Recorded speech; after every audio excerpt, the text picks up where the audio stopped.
Autoridades já trabalham no terreno para minimizar os danos do ciclone Kenneth no norte do país.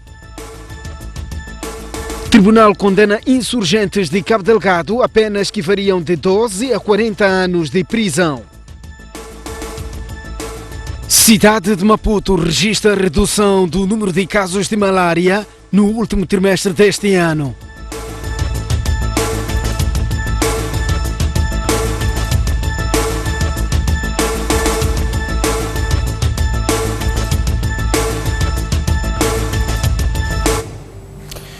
Muito boa noite, este é o jornal. Os efeitos do ciclone Kenneth já começam a se fazer sentir em Cabo Delgado. A cidade de Pemba registrou na tarde de hoje chuvas acompanhadas de ventos fortes.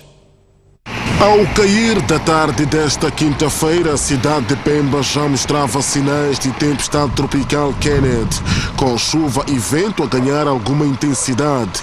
O centro urbano deserto, estabelecimentos comerciais e instituições públicas encerrados, assim se descrevia a terceira maior baía do mundo. A STV escalou o histórico bairro Paquitiquete.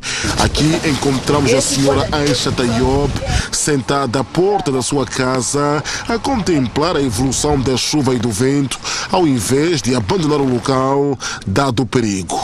Eu posso sair, tenho vontade de sair, mas eu tenho essa minha bacia aqui. A porta, essa aqui, porta não fecha. Vou sair, só vou deixar essa porta assim. Se Deus me deixar aí, se eu salvar, voltar aí, como vou fazer? É aborrecer? Tem algum medo? Como? Tem medo de deixar a porta aqui, hein? Deixar assim? Tenho sim, porque o que eu tenho, já tive. Agora vou arranjar aonde? E nós aqui, como temos ainda nossos compromissos, então permanecemos aqui por causa dos nossos compromissos, né? Estamos com medo de que alguém apareça e atrás de nós cometa alguma coisa que desagradável, como roubos e outras coisas. Estamos justamente no bairro Paquitiquete, um dos bairros propensos às calamidades naturais. Há um dado interessante aqui que conseguimos apurar, é que enquanto fazíamos a reportagem, caía chuva e o vento ganhava alguma intensidade, os pescadores, estes normalmente faziam a sua atividade como se de nada tratasse no dia de hoje. Aliás, as autoridades estão a todo custo a fazer, portanto, a retirada compulsiva das famílias para zonas seguras para que não aconteça o pior. As primeiras horas desta quinta-feira foram de agitação em Pemba. Ventos acompanhados de chuva já começaram a se fazer sentir na cidade de Pemba, onde aguarda-se com preocupação a entrada do ciclone tropical Kenneth. Manhã de quinta-feira, céu cinzento coberto de nuvens acompanhados de ventos fortes. Era assim como se caracterizava o acordar da terceira maior baía do mundo. Ao longo do dia de quarta-feira, as autoridades iniciaram com o processo de retirada das famílias residentes nas zonas de risco para escolas e igrejas. Fugimos do ciclone. Qual foi a informação que tiveram? Nos falaram para fugir, para virmos aqui. E chegaram aqui quando? Ontem à noite. E agora como é que vão fazer? Vamos ficar aqui até terminar. A igreja da Maria Auxiliadora organizou este centro para as pessoas que estão nas zonas mais baixas. Esbobar para lá em Natite, lá no fundo, bem-vindo, Cariacontão. A nossa paróquia organizou esse espaço, são 3 espaços. Temos aqui, perto da escolinha de Natite, que está em Caracol, e também em Natite. Os 3 centros é para tentarmos apoiar as pessoas que estão mais ou menos nas zonas baixas, para tentarmos evitar causas maiores, né? Logo pela manhã, a nossa reportagem deparou com algumas famílias ao longo da Avenida 25 de Setembro a saírem da escola onde se encontravam abrigadas para as suas casas no sentido de confeccionar refeições. Porque nós estamos aqui, temos fome, não sabemos o que vamos comer, nada. Agora fica essa hora aqui à noite esperamos até agora, ainda não apareceu nada.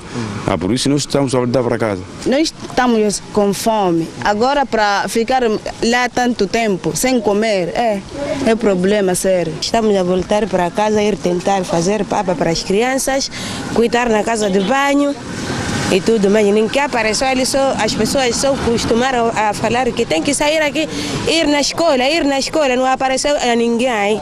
Sim. As autoridades indicam que mais de 600 mil pessoas poderão ser afetadas pelo ciclone Kenneth em toda a província de Cabo Delgado.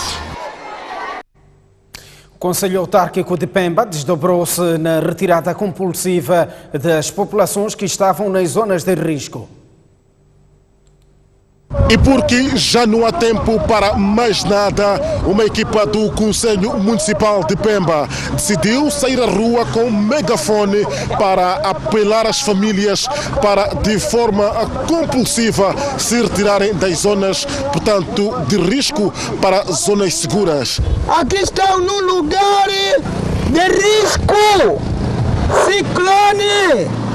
Ciclone mata. Já assistimos na Beira, já assistimos em Manica, na Zambésia. Por isso o governo está a recomendar à população que está nos lugares de risco retirar-se agora. Não é pedido, estamos a dizer agora, retirar-se para os lugares seguros. Vamos para ali em cima, na Serrão, na escola de Cariacó ou na escola de Mulatani. Por isso é agora! Assim que, portanto, o ciclone entrar na cidade, não há dúvidas que muitas famílias aqui podem sofrer, daí que a decisão do Conselho Municipal é mesmo de forma compulsiva, através de megafone, apelar às famílias para se retirarem deste ponto para zonas seguras, tal como dissemos. Imagens de São Paulo, Jorge Marcos, STV a partir de Pemba. Mais de 30 mil famílias já foram retiradas das zonas de risco. O destaque vai para a Ilha do Ibo, Mocimboa da Praia, Palma, Metuge, Mecufi, Macomia e Cidade de Pemba. A diretora-geral do INGC visitou o distrito de Metuge para retirar de forma compulsiva as famílias. Esta quinta-feira, quadros do INGC, acompanhados da Polícia da República de Moçambique, desencadearam a operação de retirada compulsiva de algumas famílias que se recusavam a abandonar as suas casas no distrito de Metuge. É melhor arrumar mesmo, sair, vamos sair. Quais são os outros que ficaram? Quem são os outros? São os chefes, vocês, comitês locais, como é? Essas pessoas têm que sair. Estamos à espera de vocês, não vamos sair daqui sem vocês, estamos à espera, sair. Como puderam observar, ali em Bandar, é uma zona de alto risco e continuamos a encontrar famílias a resistir a sair tanto destes locais. O que fizemos foi aquilo que já tínhamos dado a indicação que faríamos numa circunstância igual a esta. Estamos a retirar as pessoas à força, não temos outra alternativa. Logo que a situação se normalizar, nós vamos devolver as pessoas aos seus locais de residência. Entretanto, as autoridades avançam que até esta quinta-feira, pelo menos 30 mil pessoas já tinham sido retiradas das zonas de risco em Cabo Delgado. Estivemos a trabalhar ontem com os distritos de Mocimboa da Praia, de Palma, de Muidumbe, de Ibo, onde tivemos já a indicação de que boa parte das populações já estavam a ser retiradas. Portanto, estamos a prever que já estamos acima de cerca de 30 mil pessoas a este momento retiradas. A operação de retirada das famílias em zonas propensas vai continuar até o fim do ciclone. A Ministra da Administração Estatal orientou o grupo de coordenação para reforçar água, alimentos e trabalhar na melhoria das condições de saneamento do meio nos locais onde estão as famílias afetadas. Carmelita Namachlua apelou à alocação das embarcações para intervenção em caso de necessidade. Mocimboa da Praia, Macomia, Ilha do Ibo, entre outros distritos, ao longo da zona costeira, são dentre vários locais de Cabo Delgado, onde o ciclone será severo. A ministra da Administração Estatal, Carmelita Namachlua, orientou esta quinta-feira a reunião do Comitê Operativo de Emergência. Temos que providenciar a água e reforçarmos o saneamento do meio. Isto é muito importante. Em menos de 24 horas, se nós não posicionarmos mecanismos de saneamento do meio nesses locais, temos agora por volta de 4.723, se a minha aritmética não me trair, já temos por volta de 4.723 só no centro da cidade de Pemba. Da questão de saneamento do meio, quando nós nos retirarmos aqui, o grupo de coordenação deve ir ao terreno com meios para garantir que efetivamente água, questão de saneamento do meio seja garantido nesses locais, para além dos alimentos básicos que são necessários. É importante também que os barcos, apenas dissemos que temos 10 barcos. Não percebi muito bem estes barcos, para onde é que vão. Na ocasião, Júnior Parruque, governador de Cabo Delgado, indicou que mais de 700 mil pessoas correm risco de serem afetadas pelo evento ciclónico. Nós estimamos que este fenômeno tem impacto muito mais direto sobre cerca de 700 mil pessoas. Poderá este número elevar-se? Vamos monitorar, considerando que mesmo as regiões abrangidas começam a variar um pouco.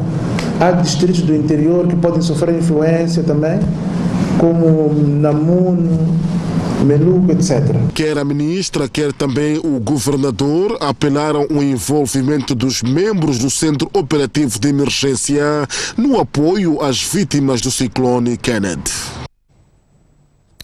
Parte de Cabo Delgado está às escuras devido ao mau tempo na província. Segundo o delegado de EDM em Pemba, a queda de árvores causou avarias em algumas linhas principais. Já noutras zonas, a empresa optou em desligar a corrente por precaução.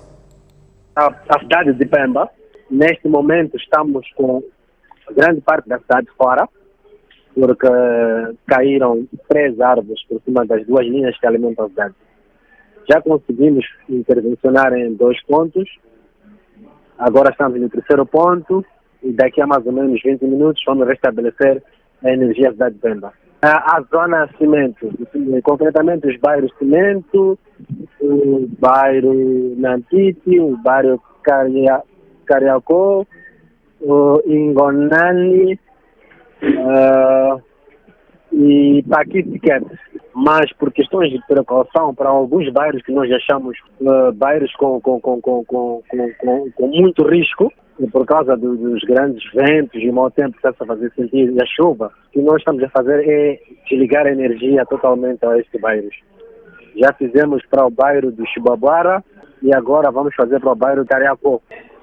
Em relação a outras zonas, aos distritos, neste momento, todos os distritos da zona norte de Cabo Delgado, concretamente Meluco, Macumia, Kisanga, Ibo, Moeda, Nangati, Mucimba da Praia e Palma, estão sem energia devido a uma avaria registrada na subestação de Macumia. Esta avaria já foi identificada, mas porque está ao mau tempo, não é possível fazer intervenção neste momento. O que estamos a fazer é aguardar que o mau tempo abrande, por forma a fazermos a intervenção. Se o mau tempo não abrandar, só podemos fazer intervenção volta de amanhã de manhã. Era o delegado da EDM, nível da cidade de Pemba, via telefone, e pela mesma via entablamos contacto a esta altura com Jorge Marcos, repórter STV. Jorge, o que é possível avançar a esta altura? Boa noite. Muito boa noite, José.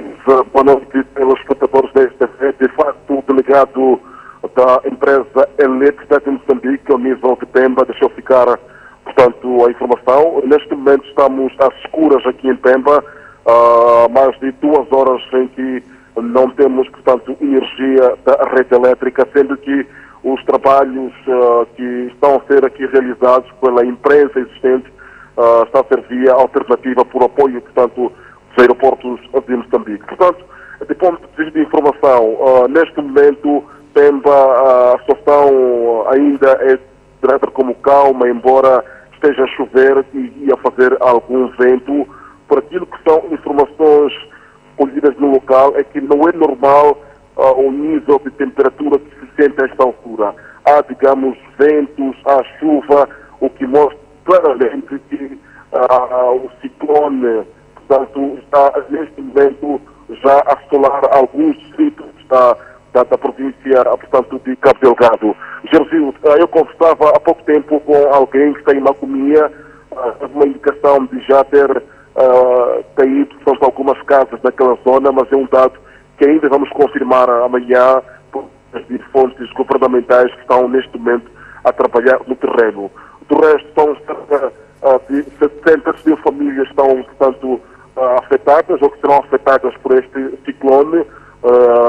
O INGC, a polícia está neste momento no terreno a retirar as famílias de forma compressiva para que vão, portanto, ser em pontos considerados seguros. Enfim, é um pouco disto que podemos avançar. A temperatura não é das melhores, está a chover, está a fazer ventos fortes em algumas regiões. Em Cabo Delgado, ou seja, em Pemba, onde estamos, sente-se uma temperatura anormal, o que significa que ao longo da noite algo poderá não correr bem, mas vamos confirmar e pontualmente voltaremos em antena para atualizar a informação. Jorge, se consegues me ouvir, ao longo do dia estiveste a fazer uma ronda, as pessoas estão em locais seguros e quais são os principais pontos que albergam as pessoas a esta altura? Olha, há dois principais pontos que, portanto, estão a servir para acomodar as famílias. Estamos a falar de igrejas e escolas. Hoje, muito cedo, fiz uma ronda, portanto, pela cidade. O que notei é que muitas famílias estavam a abandonar as escolas por conta de fome. E tarde, a polícia, o INGC colocaram de volta as famílias e o governo fez a sua intervenção, alocou alimentos para as famílias e neste momento as escolas ao nível da cidade de Pemba, em algumas igrejas as famílias estão lá e vão pernoitar nestes pontos. Agora, é verdade que também no bairro como Paquitiquete, o histórico bairro de Pemba, há famílias que neste momento em que falo estão nas suas casas e Paquitiquete é um bairro propenso a calamidades naturais com destaque para ventos fortes, até porque o bairro está mesmo ligado à costa. Sim, mesmo sobre este ponto, Jorge, assistimos até mesmo nas reportagens por si feitas, gente a resistir em retirar-se do local. O governo teve sucesso neste processo todo de retirar as pessoas de forma compulsiva? Bom, as famílias neste bairro não saíram, estão lá, até porque não vimos, portanto, nenhuma intervenção do governo por forma a retirar nesta zona em que falamos as famílias. Neste momento em que falo, estão lá as famílias. O que acontece é que nos distritos em que a tempestade vai fazer sentir com maior portanto, intensidade, a polícia, o INGC estão a fazer trabalho de vulto. Mas aqui na cidade, justamente neste bairro onde estivemos, no final da tarde, as famílias estão lá, os pescadores a fazerem a sua atividade, estão a fazer a sua atividade. Tem que ter em conta este fenómeno. Penso que neste momento algo deve ser feito, porque se as indicações forem aquelas de ventos um pouco por esta Bahia, algo não vai ser bom para aquelas famílias que neste momento encontram-se lá. Mas, como disse, voltaremos, portanto, a atualizar os dados, que é para ver aquilo que vai acontecendo ao longo da noite no quadro, portanto, deste evento ciclónico. Combinado, Jorge Marcos. Muito obrigado. Estávamos em direto com Jorge Marcos, a partir da cidade de Pemba, a nos dar o ponto de situação. A esta altura, na entrevista é aqui com o porta-voz do INGC para nos dar o ponto de situação. Paulo Tomás, muito boa noite, bem-vindo ao jornal. A quantas é que está o nível de prontidão do INGC para fazer face a qualquer impacto deste ciclone? Bom, primeiro deixa-me cumprimentar os telespectadores e também enaltecer o papel de todos os cidadãos que estiveram engajados em transmitir as mensagens de sensibilização e persuadir as pessoas para abandonarem as zonas de risco, por forma a minimizarmos aquilo que é o impacto deste ciclone. Agradecer também o papel da comunicação social. Estamos a falar das televisões nacionais, internacionais, estamos a falar das rádios, dos diversos jornais e todas as plataformas usadas neste sentido. Dizer que o INGC, antes mesmo de quando houve indicação da vinda desta, inicialmente era uma depressão, depois tempestade e agora ciclone, já estava no terreno, tinha ativado todo o seu mecanismo de informação e disseminação desta informação e imediatamente pôs-se a fazer o trabalho de campo, no sentido de ativar os comitês operativos de emergência, os comitês locais de gestão de risco de calamidades. E que são os recursos que foram mobilizados para este processo? Sim. Inicialmente foi feita a atividade de campo no sentido de identificar esses locais seguros que neste momento estão a servir de abrigo para estas famílias que estão a ser retiradas. Foram pré-posicionados também meios para assistência em termos de bens alimentares e não alimentares na província de Cabo Delgado e na província de Nampula, bens também para busca e salvamento, uma vez que houve indicação de algumas bacias também que pudessem transbordar e causar inundações ou cheias em alguns distritos. Também foram preposicionados meios para esta componente e também foi reforçada a equipe local, uma vez que houve a deslocação de uma equipe liderada pela diretora-geral do Instituto Nacional de Gestão de Calamidades para se juntar aos governos provinciais. Neste caso ela está posicionada em Cabo Delgado e a nossa unidade operativa neste momento, uma vez que a indicação é que este fenómeno entre por Cabo Delgado, então posicionamos-nos estrategicamente lá, que é para termos toda a componente logística posicionada. Fala em componente logística e uma das principais causas de não retirada, pelo menos, das pessoas dos locais de risco é a questão de alimentação. Como é que está o apoio alimentar para as vítimas? Bom, neste momento a indicação que tenho daquilo que são os dados é que há estoque posicionado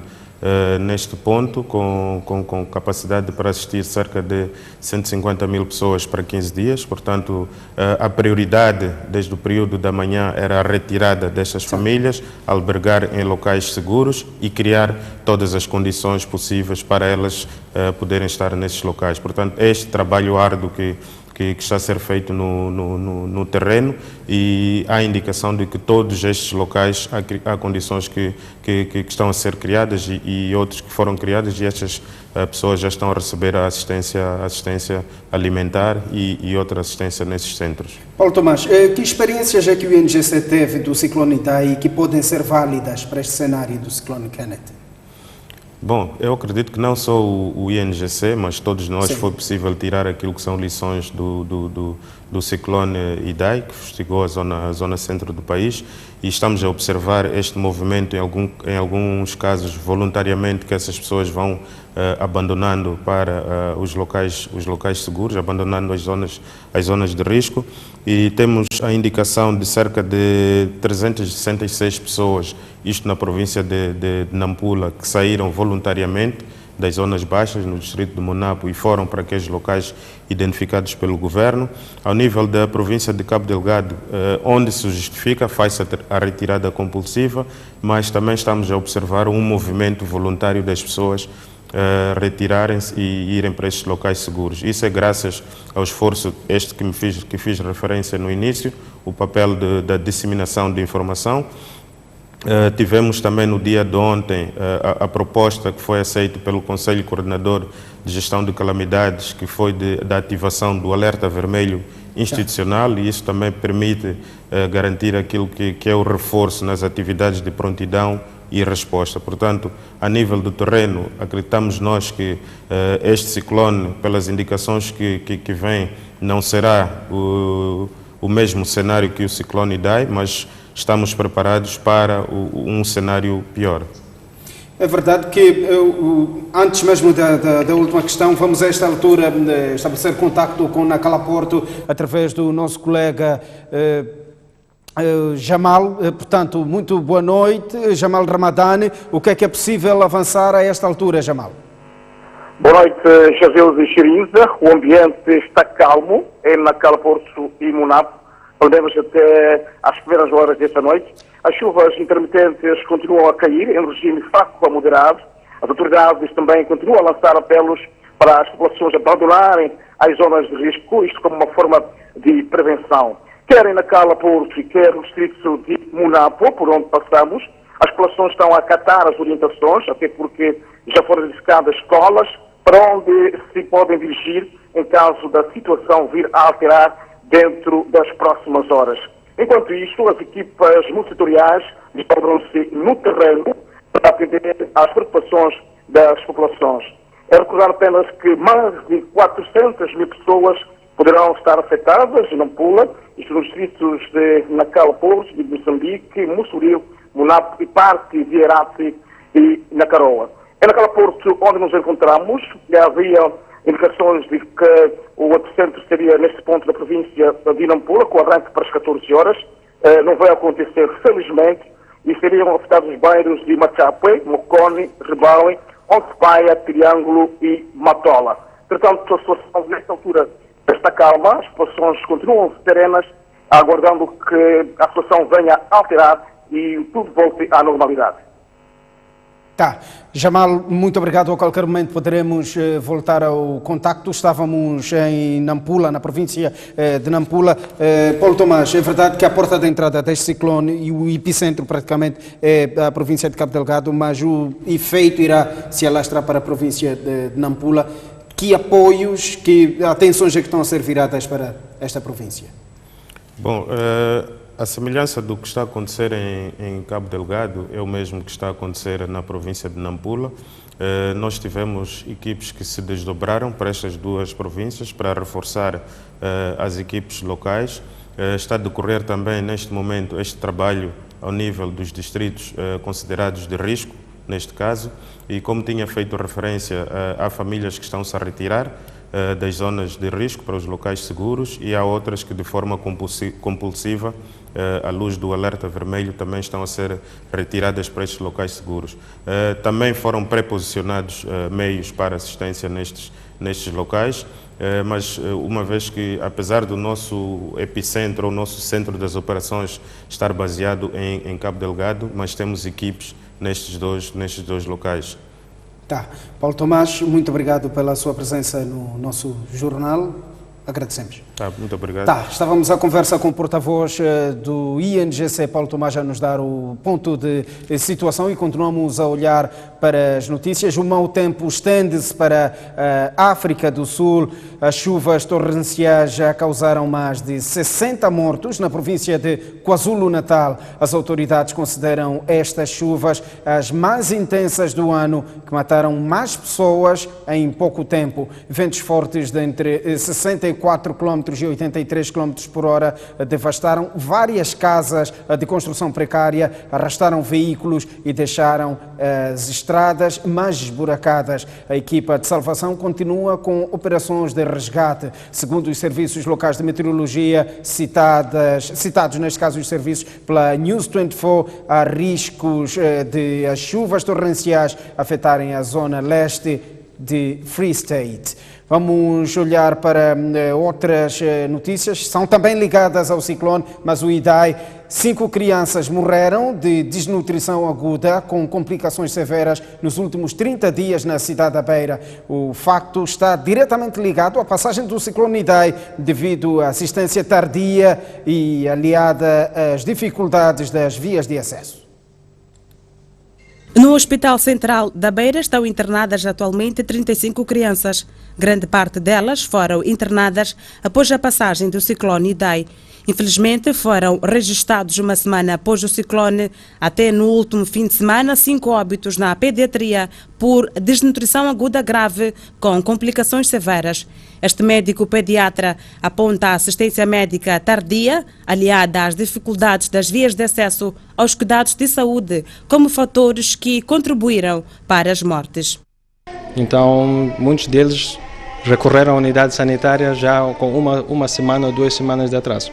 Então, isso fez com que, já com a desnutrição, adquirisse outras infecções, outras condições, que a gravidade foi prolongando e no momento da admissão surgiram com complicações que foram extremamente difíceis de controlar.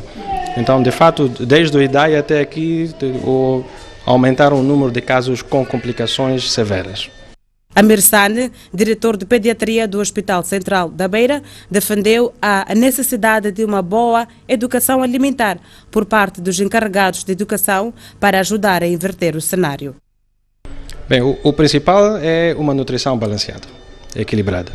Então, para isso, os pais realmente têm que ter noção, têm que ter informação e educação para poder perceber o que é considerado uma nutrição equilibrada. Então, que tenha uma proporção apropriada de carboidratos, que são essencialmente o arroz, o shima, a massa esparguete, pão, depois as proteínas, que podem ser tanto de origem vegetal ou animal, que são basicamente feijão, carnes, peixe, e depois as gorduras, ou seja, estamos a falar essencialmente dos óleos, e que depois seja acompanhado também por legumes e vegetais e frutas também. A Procuradora-Geral da República, Beatriz Buchili, diz que a extradição do ex-ministro das Finanças, Manuel Chang, para os Estados Unidos não satisfaz os interesses nacionais. No dia reservado a perguntas de insistência sobre o seu informe, Buchili revelou que viajou pessoalmente para todos os países para os quais Moçambique pediu informação sobre as dívidas ocultas, mas ainda assim alguns não colaboraram. Beatriz Buchili regressou esta quinta-feira ao Parlamento para responder às perguntas de insistência dos deputados em torno do informe sobre o estado da justiça e legalidade em 2018. E porque grande parte das insistências dos deputados estavam ligadas às dívidas ocultas, este foi o assunto que mereceu maiores esclarecimentos. Falta de cooperação internacional. Nós, como Procuradoria-Geral, e eu, como Procuradora-Geral, dada a relevância do processo da dívida e o impacto que teve na área econômica, social e até política do nosso país, fui pessoalmente a todas as autoridades centrais dos países pelos quais pedimos cooperação jurídica e judiciária, apelar para a celeridade processual, incluindo Estados Unidos, incluindo Suíça, que Vossa Excelência, Senhor Deputado, fez referência, e com o apoio do governo, e não foi com o apoio dos parceiros de cooperação. Extradição de Manuel Chang. O processo que corre nos Estados Unidos não satisfaz o interesse da justiça moçambicana. O nosso pedido visa garantir a realização da justiça tal como é configurada pelas nossas leis, pois os ofendidos no processo são o Estado e os cidadãos moçambicanos, que pretendem que o arguido venha a responder, esclarecendo desta forma os contornos e as circunstâncias em que os fatos de que é indiciado ocorreram e a consequente materialização da justiça, bem assim o eventual ressarcimento pelos prejuízos causados. Imunidade de Manuel Chang. Olhando para o Estatuto do Deputado, distingue-se dois aspectos distintos a ter em conta no processo penal, nomeadamente a prisão por um lado e o levantamento da imunidade para efeitos de julgamento por outro. Relativamente ao primeiro, a lei exige o consentimento da Assembleia da República, que no caso e apreço foi solicitado e mereceu a anuência desta augusta Casa. No que concerne ao segundo aspecto da imunidade, o seu levantamento tem lugar a pedido do juiz para efeitos de julgamento. Processo da Privinvest contra o Estado moçambicano. Fomos notificados pela Corte Internacional de Arbitragem de Paris e pela Instituição Suíça de Arbitragem Internacional para os termos dos processos e estão em curso diligências para intervir enquanto representantes do Estado moçambicano nos tribunais.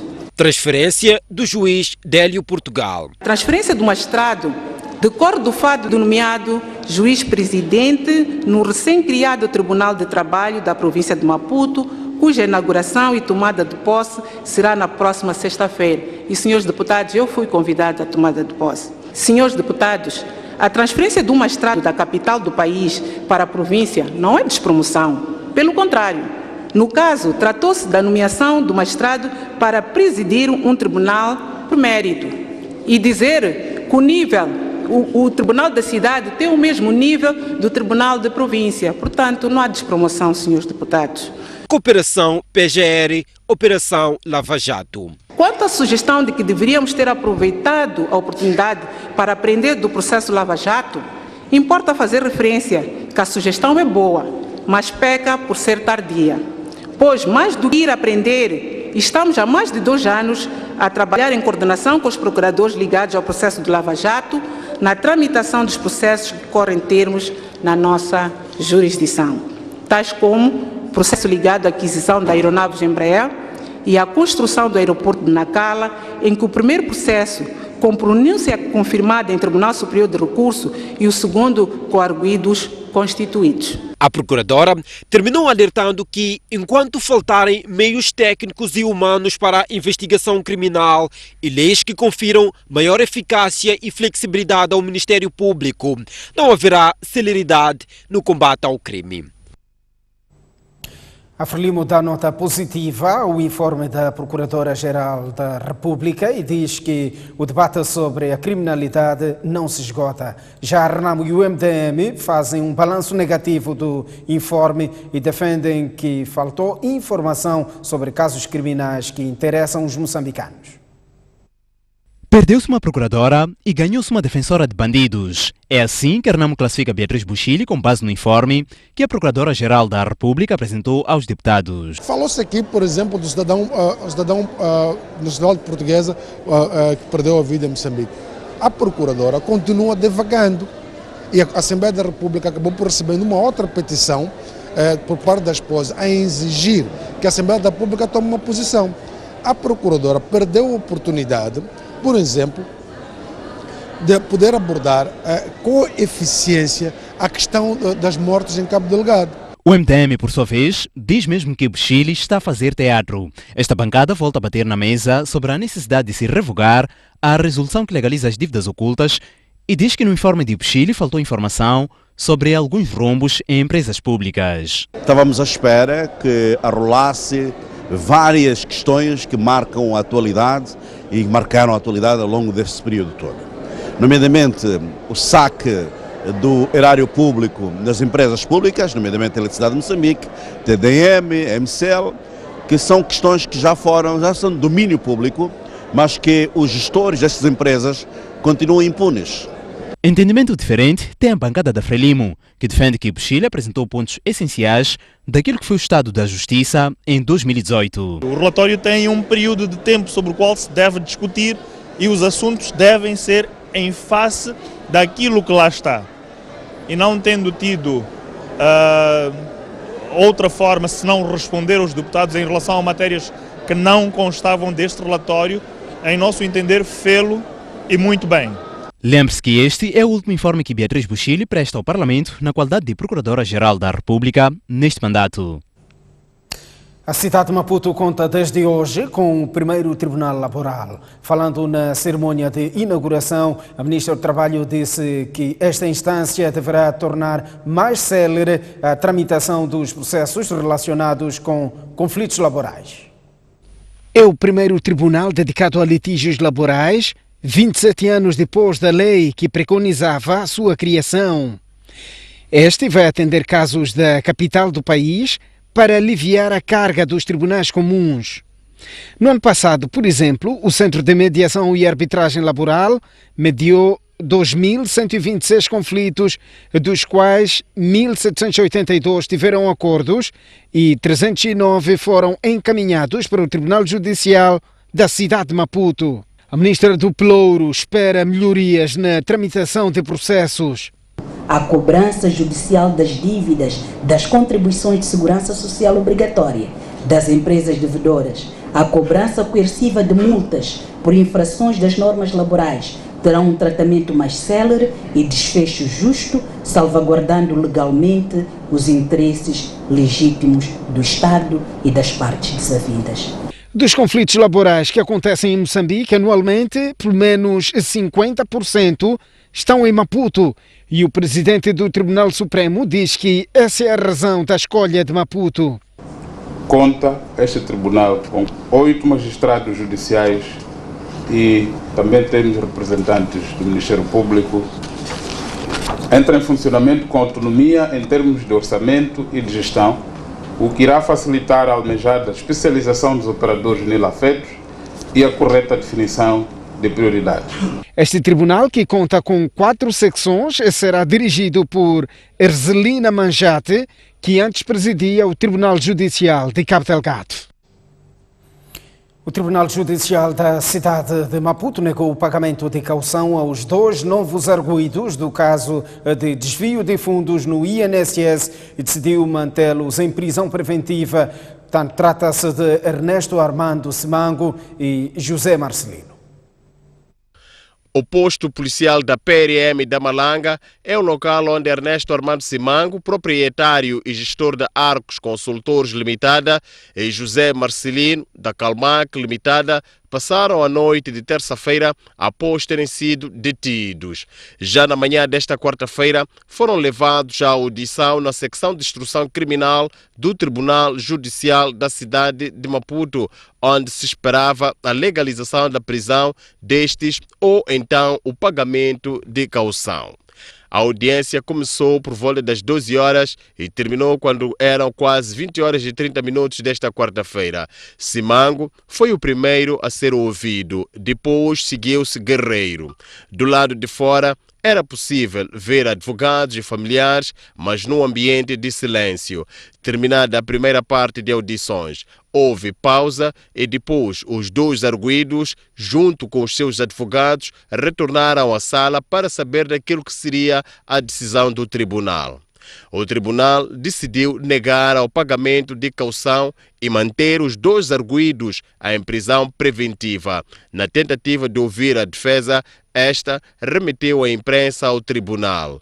O tribunal vai dar o informe em prazo útil e nós preferimos com que seja o tribunal a fazer.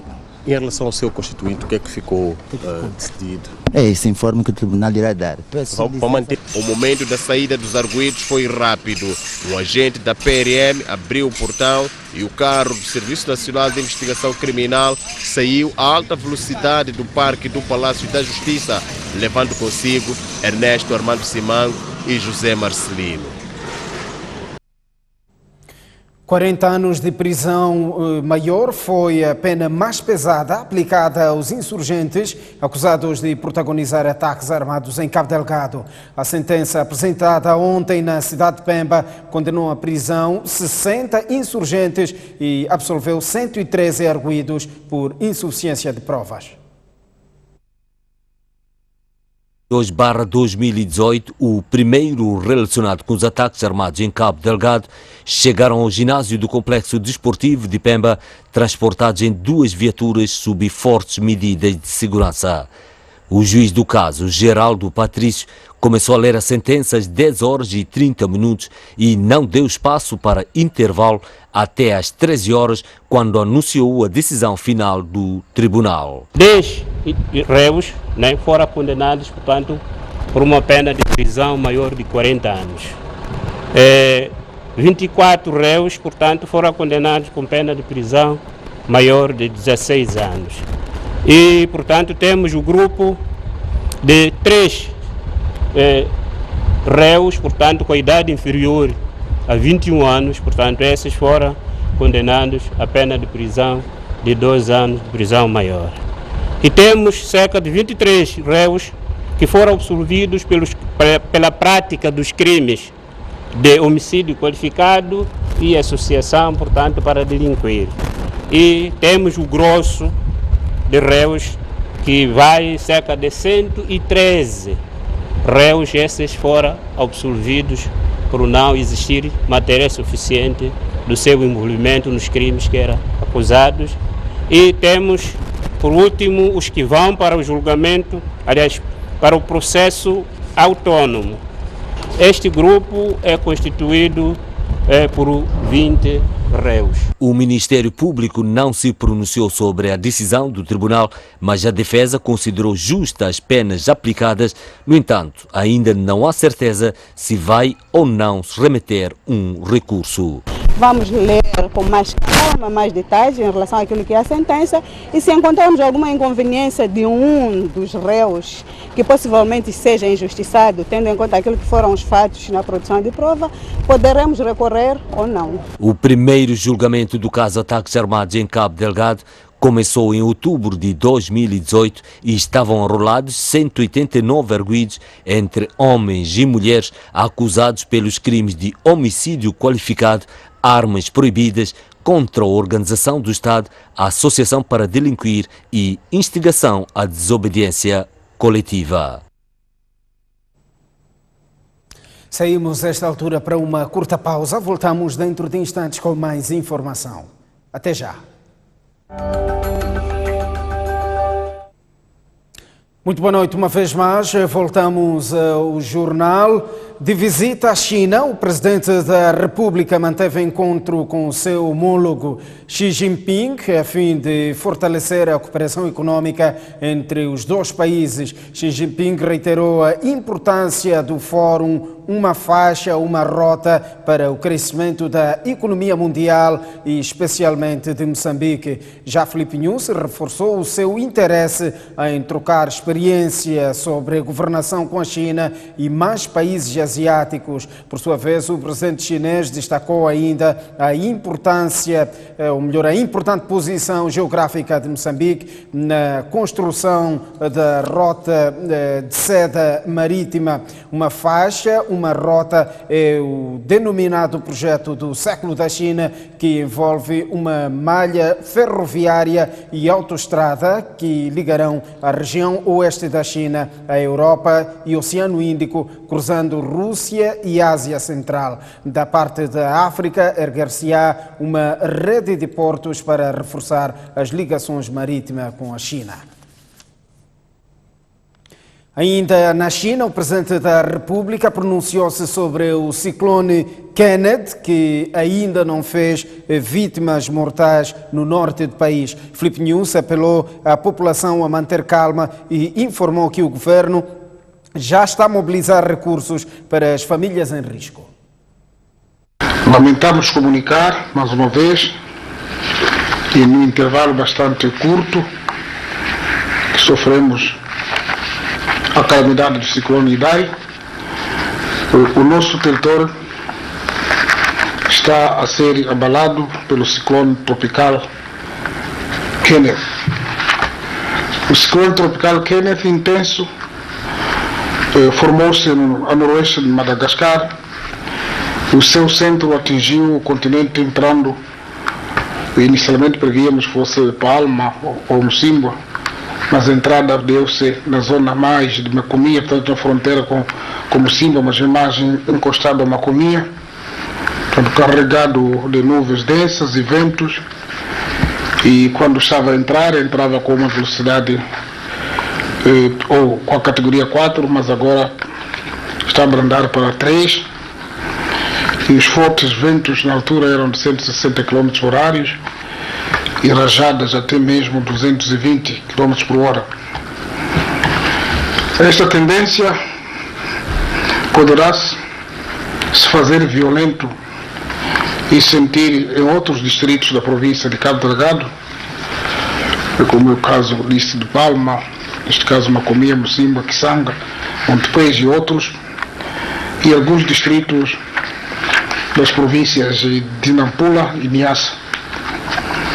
O Centro Nacional Operativo de Emergências, portanto o SNOI, estima que cerca de 700 mil pessoas possam estar em risco, para além de devastar extensas terras cultivadas e destruir infraestruturas socioeconômicas.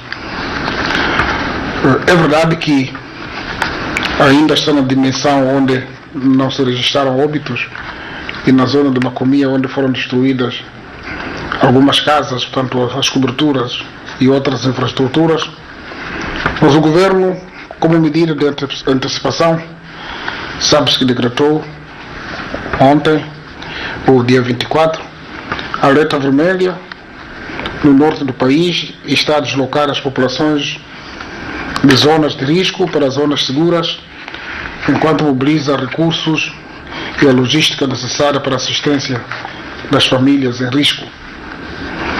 Foram identificados locais seguros para servirem de locais de acolhimento temporário das populações, decorre a sensibilização das mesmas para se retirarem das zonas de risco e o preposicionamento de bens, meios de assistência para a intervenção imediata. O Governo está, ao mesmo tempo, a coordenar apoios humanitários com vista a garantir imediatamente ações de resgate, caso necessário, e posicionando assim meios de recursos humanos em zonas potenciais à ocorrência para a intervenção imediata, como disse, de modo a se evitar perca de vidas humanas, me refiro, e reduzir no máximo o impacto de destruições de infraestruturas e equipamentos. Igualmente, estamos a estabelecer contactos com as Nações Unidas com vista ao acionamento da equipa de busca e salvamento. As Forças de Defesa e Segurança se encontram em prontidão para a sua intervenção. Enquanto isso, estamos a envidar esforços para que as equipas e meios sul-africanos, angolanos, brasileiros e do PMA, que ainda se encontravam na cidade da Beira ou se encontram, possam ser mobilizados para apoiar a situação em curso nas províncias do Norte em risco e na dimensão da ocorrência. Neste momento, a barragem de Chipembe está a efetuar descargas para a segurança de infraestruturas em pequenas escalas, pois poderá ser forçada, em função das chuvas que se fazem sentir, a aumentar a qualquer momento o volume das suas descargas, o que poderá significar maiores riscos para a sua bacia, com destaque para o distrito de Kisanga, podendo afetar também os distritos de Montepuez, Meluco, Anquabe e Macomia. A atenção deverá se ter também com a subida dos caudais dos rios Bigaruma, Montepuez e Missalo. Mais uma vez, dirigimos-nos a todos os compatriotas, apelando à calma e não entrar em pânico. Como disse, ainda está a afetar nesse momento, o problema principal são as chuvas que são recorrentes e os ventos que sopraram, mas a dimensão ainda está sob controle. Contudo, não entremos em pânicos, devemos para tal seguir atentamente as instruções emanadas oficialmente e a tomar este momento como o de mais solidariedade e da união para todos os moçambicanos. Agora o ponto de situação da evolução ou não do ciclone Kenneth, a partir do Instituto Nacional de Meteorologia, num trabalho de Ana Maria Albino. Boa noite, Gersilda Xeriza. Estamos precisamente aqui no Instituto Nacional de Meteorologia para tentarmos compreender o comportamento do ciclone Kenneth e também das projeções para o dia de amanhã. Temos a informação de que este ciclone já atingiu o nível 3 e há probabilidade de atingir o nível 4. Para dar mais informações, contamos com a presença do Diretor-Geral Adjunto do INAM, o Dr. Moussa Mustafa. Boa noite. Como é que está este fenómeno a esta altura, esta noite? Boa noite. Conforme o Instituto Nacional de Meteorologia tinha avançado nos seus avisos, estes avisos que indicavam de que o centro de ciclone iria atingir o continente no final da tarde do dia de hoje, 25 de abril. Isto já aconteceu no período entre as 16 e 18 horas, tempo local. O centro do ciclone atingiu a parte continental, entrando através dos distritos de Macomia e Mocimboa da Praia.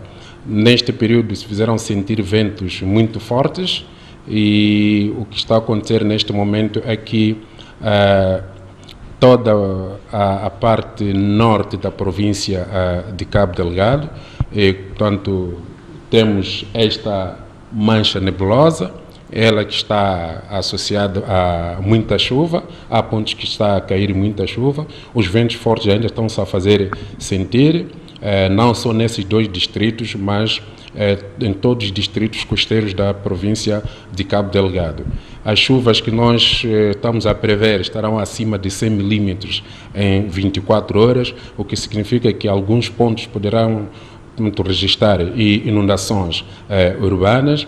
E, por outro lado, os ventos fortes que nós prevíamos que atingissem 180 km por hora, com rajadas até 220 km por hora, esses ventos têm um potencial destruidor.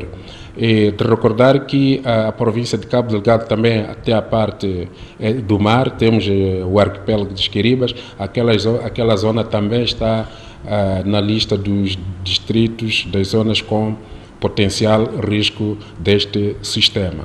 Exatamente. E o que é que nós podemos esperar para amanhã em relação a este ciclone Kenneth? Haverá uma tendência de evolução ou tenderá a baixar de intensidade? Normalmente, quando um ciclone tropical atinge o continente, a tendência é baixar a sua intensidade. É o que o Instituto Nacional de Meteorologia está a prever neste momento. Portanto, a partir de amanhã, dia 26, aquela região estará sob influência de um sistema de baixas pressões como resultado, portanto, da diminuição de intensidade deste ciclone, e este sistema de baixas pressões vai prevalecer, estará estacionário naquela zona até domingo. Isto quer dizer que nos próximos dias até domingo vamos continuar a ter períodos de muita chuva, principalmente nos distritos costeiros da província de Cabo Delgado e alguns distritos do norte de Nampula, principalmente na zona costeira, também vão registrar períodos de chuvas. Mas em termos de intensidade, as chuvas que vão sentir em Cabo Delgado serão mais intensas comparativamente àquilo que vamos ter em alguns distritos da província de Nampula. Portanto, este é o cenário que nós prevemos para os próximos dias. A melhoria do estado do tempo, de uma forma significativa, vai começar no final do domingo. Exatamente. E o impacto do ciclone Kenneth será igual ou pior ao Idai? Bom, em relação ao impacto, é preciso ter em conta há vários fatores. Nós tivemos o ciclone Idai. O ciclone Idai atingiu a categoria 4, significa ventos muito intensos, e este ciclone atingiu tanto zonas com considerável número de infraestruturas, considerável número de habitantes. E este ciclone previa-se que atingisse a categoria 4, isto não aconteceu nas últimas 6 horas. Isto significa que o nível de estragos não vai chegar ao nível do ciclone tropical Idai. No entanto, como eu me referi, o nível de estragos depende das características do tipo, das características das infraestruturas que temos naquela zona. Nós estamos a falar de infraestruturas sociais. Por exemplo, se temos casas de construção precária, essas são mais vulneráveis. E também temos que ver a concentração populacional. Se são zonas com menos habitantes, portanto, isto também acaba sendo um fator que pode contribuir para um menor risco. Em termos gerais, o que nós esperamos é que haja impactos, sim, isto vai acontecer, mas não vai ser comparativamente ao Idai, portanto, dada a magnitude do ciclone, assim como as áreas que o Idai afetou. Exato. E como é que se explica que em pouco tempo a África, e em particular Moçambique, seja atingido por... Ana Maria Albino, consegue me ouvir a esta altura?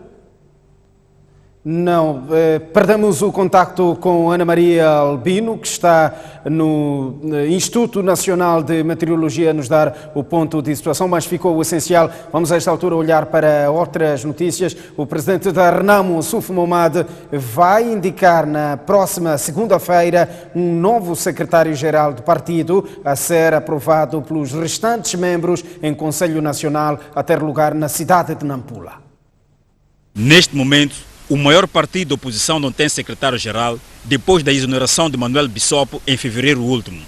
A STV sabe que André Magibir, membro da Comissão Política e chefe da equipa de Comissão de Assuntos Militares da Renamo, é um dos homens de confiança de Suf Momad e que pode ascender aquele cargo. O país encontra-se num ciclo eleitoral. Entretanto, o porta-voz da Renamo, José Manteiga, disse que o Suf Momad não revelou a pessoa da sua confiança para o cargo de secretário-geral, cuja função é coordenar as atividades políticas e administrativas das estruturas do partido a nível nacional. O seu presidente, no seu mais alto critério e dispondo do poder discricionário, ele irá o fazer, certamente, tempestivamente, mas até o momento ele não disse ao partido e muito menos ao porta-voz a quem ele vai propor.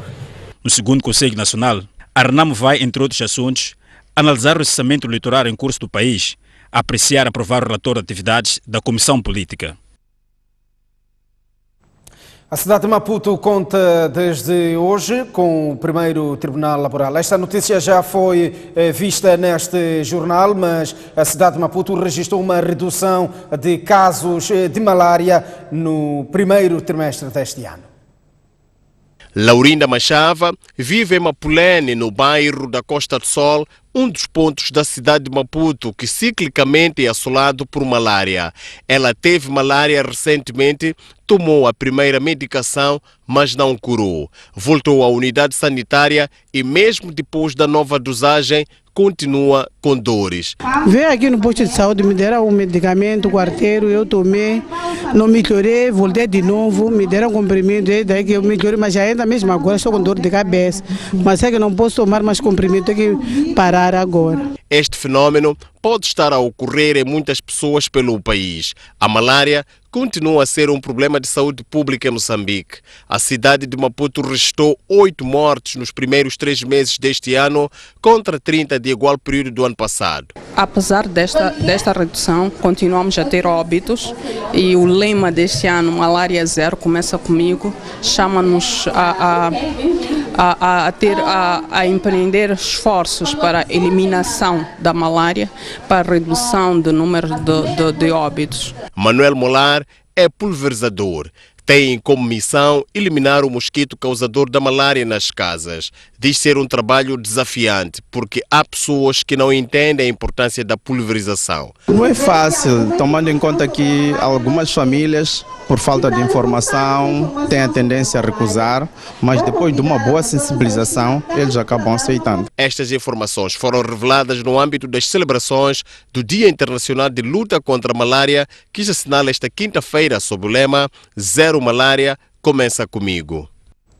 Já na cidade de Nampula, ou melhor, na província de Nampula, os casos de malária tendem a crescer. No primeiro trimestre do presente ano, a província registrou um aumento de 16% de casos da doença, ao serem diagnosticados 754.157 casos.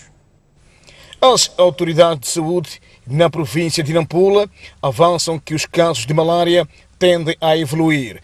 Entretanto, registra-se com satisfação a redução de óbitos por esta doença provocada pela picada de mosquito. Em termos de números, a província de Nampula registrou uma evolução positiva, um aumento de casos na ordem de 16% da malária, ao se registrarem cerca de 754.157 casos de malária contra 648.953 casos registrados nos primeiros 3 meses do ano passado.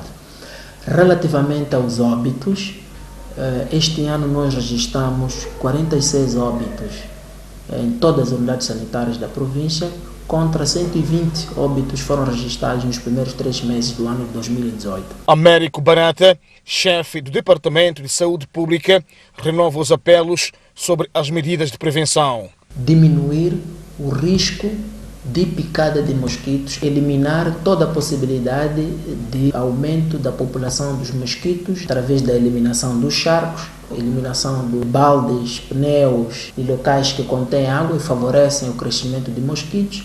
Este ano, prevê-se distribuir na província de Nampula 3.800.000 rendas mosquiteiras. Saímos esta altura para mais uma curta pausa. Voltamos já a seguir com mais informação. Até já. Bem-vindos de volta ao jornal. A Vila de Boane celebra hoje 32 anos da sua elevação à categoria. Nas celebrações do Dia da Cidade, a Mosal entregou uma feira municipal para a venda de frutas, hortícolas e flores. A 25 de abril de 1987, nascia na província de Maputo a Vila de Boane, que em 2013 transformou-se em município. Localizado entre os rios Matola e Umbeluze, A vila possui uma paisagem predominantemente verde e terras férteis para a atividade agrícola. Por isso, é também conhecida como o município do Verde. Com 32 anos de elevação à categoria de Vila A em Boane, há alguns progressos assinaláveis no setor dos transportes, vias de acesso, água e saneamento. Entretanto, persistem alguns desafios para a jovem vila. Nós temos em 95% de taxa de cobertura. Apenas 2 bairros dos 33 bairros, apenas 2 bairros ainda carecem de falta de água. Mas é Samora Machel e Filipe Samuel Magaia. Mas já existe um projeto para Filipe Samuel Magaia com financiamento do Banco Europeu e para Samora Machel. As obras estão em curso, creio que dentro deste mês ainda vamos ter água. E porque Boane é considerado o celeiro de hortícolas e frutas para a província e cidade de Maputo, é comum ver, no centro da vila, vendedeiras nas bermas da estrada a comercializar os seus produtos. Fato que também constitui um desafio à idilidade. Vocês quiserem, vamos ir. Mas aqui frutas não queimam. Estamos a queimar, mas pobreza é pá. Criança quer lápis aqui. Lá no mercado, o culo, o tama com coeso, e chave bem de banana. Mas o problema pode estar com dias contados ou mesmo minimizados. É que esta quinta-feira a empresa Mosal entregou à idilidade uma feira municipal para venda de hortícolas, frutas e flores com uma capacidade para perto de 100 vendedores. É uma grande oportunidade para a Mosal termos podido contribuir financiando a construção deste mercado ao município, que nós pensamos que vai aqui tirar algumas pessoas que estão a vender hoje na rua para poderem ter um lugar apropriado, um lugar condigno para fazer a sua venda, mas também criamos condições para que as pessoas que procuram, que compram estes produtos, possam ter um lugar apropriado onde podem estacionar as suas viaturas e fazer a compra da fruta ou da hortícola que precisam. Aos beneficiários, com a construção da infraestrutura, o edil exortou para que fizessem o bom uso dele para garantir maior durabilidade. Aqui, hoje, a Mosal já fez a sua parte. Agora, daqui para frente, somos nós que temos que manter como forma de agradecermos a Mosal e ao nosso governo de Moçambique. Visivelmente felizes, os vendedores agradecem pelo empreendimento construído pela Mosal. E porque o momento era de festa, não faltou dança, música e, claro, muita diversão.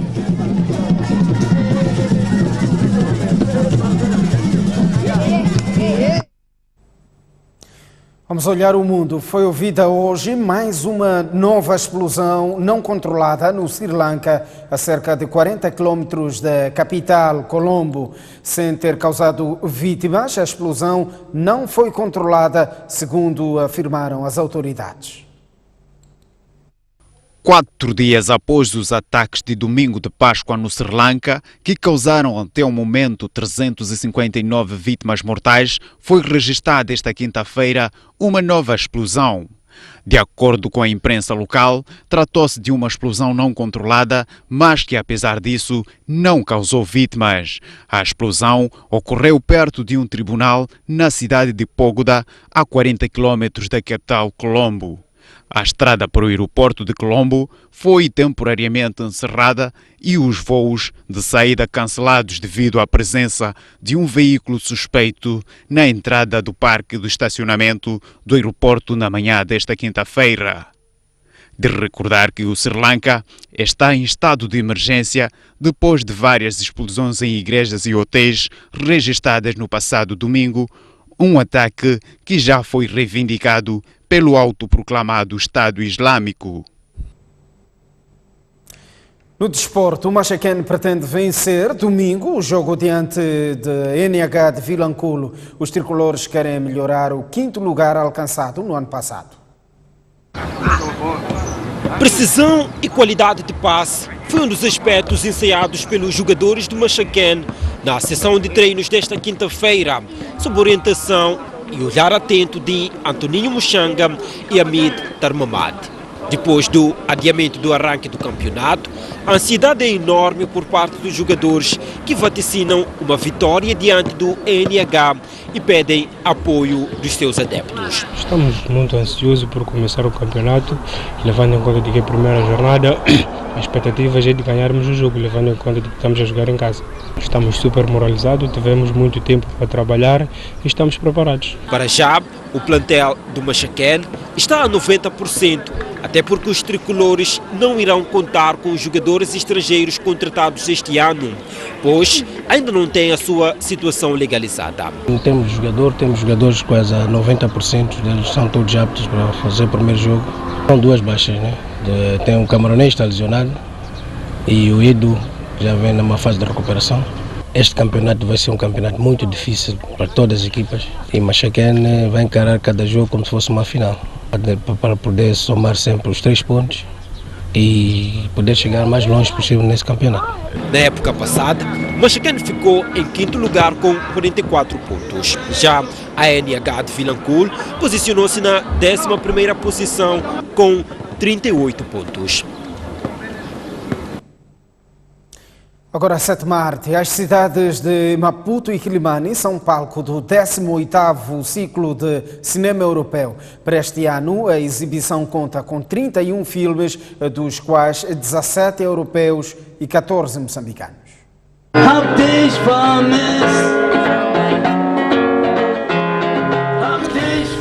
Arrancou esta quinta-feira em Maputo o 18º ciclo do cinema europeu. Trata-se de uma amostra cinematográfica de 31 filmes, entre eles 17 longas-metragens. São produções europeias da Alemanha, Áustria, Bélgica, Espanha, Finlândia, França, Irlanda, Itália, Noruega, Países Baixos, Portugal, Reino Unido, Suécia, Suíça e 14 curtas-metragens produzidas por cineastas nacionais. Sabrina Ornemann, responsável pelos assuntos consulares e culturais da Embaixada da Alemanha, assegura que os filmes retratam temas e vida de várias culturas. Trazemos dramas, também trouxemos comédias, falam de temas políticos, temáticas económicas, é bem diverso e multifacetado o programa. Por seu turno, Felin Capella, diretor cultural do Centro Cultural Moçambique-Alemanha, entende que a entrada nesta edição de filmes de curta-metragem de cineastas moçambicanos serve para dar voz aos jovens apaixonados pela arte. A juventude usou desta poesia e foi buscar a sua poesia visual, não é? Que é a sua curta-metragem, que varia de 3 a 5 minutos. A 18ª edição do ciclo de cinema europeu tem lugar na capital do país até ao dia 9 de maio e em Quilimane irá decorrer de 3 a 9 de junho.